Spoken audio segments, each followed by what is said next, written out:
I always admired my father. He was everything I wanted to be. Strong, respected, a leader. He was a pastor, a man of God, and the whole town looked up to him. When I was a boy, I'd sit in the front row every Sunday watching him preach. His voice was like thunder, his words like fire. People would come from miles around just to hear him. He was a noble man, or so I thought. My mother passed away when I was just 13. Cancer. It broke something in me, but my father, he never faltered. He stood tall even as he buried her. He told me, God's will is not ours to question. I believed him. I wanted to be just like him.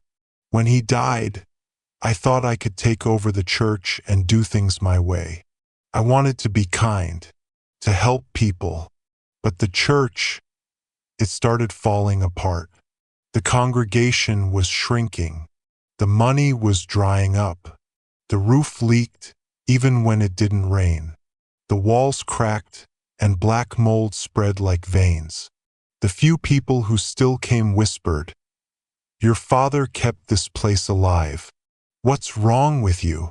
I didn't understand. Not until I found his journal. It was hidden in a locked drawer in his study. The pages were filled with strange symbols and notes. "Feed the soil," he wrote. "Feed it fear. Feed it blood, or it feeds on you." I burned it. I thought that would end it. But the church got worse. The benches started creaking at night, like they were alive. The cross above the altar bent, its wood splintering as if something heavy was pressing down on it. The air inside the church grew thick, hard to breathe. My father started visiting me in my dreams. "You're failing," he said. "Follow the instructions, or the church will fall." I ignored him. Then the gifts started appearing on the altar. Dead rats, jars of teeth, a child's toy car filled with blood spots. The few remaining members of the congregation left them, their eyes too wide, their smiles too long. The journal came back, untouched by the fire. New words appeared, "A life for a life."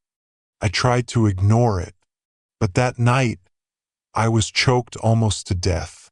My father's voice was there, whispering, "You think you can escape? Follow the instructions." Every time I tried to resist, it happened again. Each time more painful. Couldn't breathe, couldn't scream. Finally, I killed a stray dog, buried it under the altar inside the church as instructed. The choking stopped. The people cheered. But the journal kept changing. "Cut your wife's hair. Burn it. Melt a red candle. Drink it." I did it. My wife, she never caught me, but since then her behavior has changed. She became weird, awkward, filled with rage. She didn't know what was happening, but she felt it. She tried to leave once, packed a bag, grabbed our son, and headed for the car. But it wouldn't start. The journal wrote in her notebook, "Stay." Now she sits in the corner, humming nursery rhymes backward. My son follows me everywhere, quoting my father's sermons. The more I followed the instructions, the more people came. The church grew bigger and bigger. I started performing miracles, healing the sick, making the blind see. But I also started seeing things. Shadows moving in the corners. Faces in the stained glass. Last night, I found my son digging at my father's grave. My father was buried behind the church, and there he was, my son, on his knees, clawing at the dirt with his bare hands. "Grandpa says you're weak," he hissed. "Grandpa says I'll do it better." The journal's warm now, like it's alive. The pages won't stay still. Your son's voice, your son's breath, your son's heart. In truth, I can't. But the church is rotting. The walls bleed black.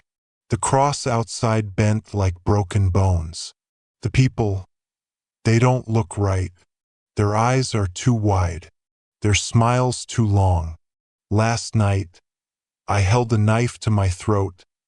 I wanted to end myself, but the journal opened by itself, and I heard my father's voice. You fool! You think dying helps? I'm in your blood, in your boy. We'll never leave.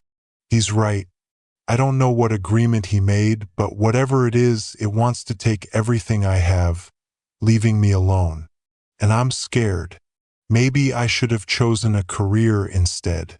Maybe I should have gotten a job. But it's too late now. So whoever finds this, take my son. Take my wife. Run. Burn the journal. Burn me with it. And if you hear my voice in your head, if your hands itch to hurt, don't listen.